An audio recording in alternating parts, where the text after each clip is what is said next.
mapalad ang gumaganap ng katarungan at ang gumagawa ng matuwid sa lahat ng panahon. Awit 106 verse 3.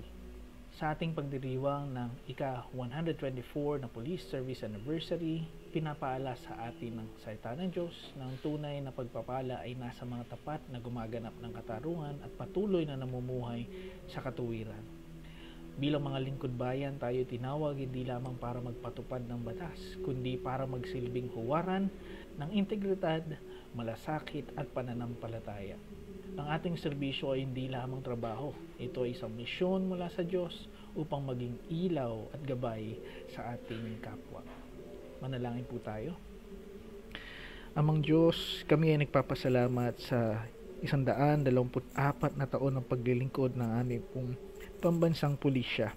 Salamat po sa bawat opisyal at kawani na tapat na nagsasakripisyo para sa kapayapaan.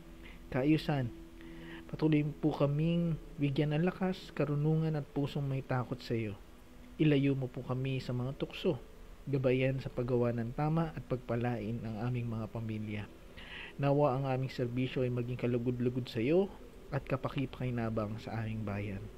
Ito po ang aming samot dalangin sa inyong banal at matamis na pangalan. Amen.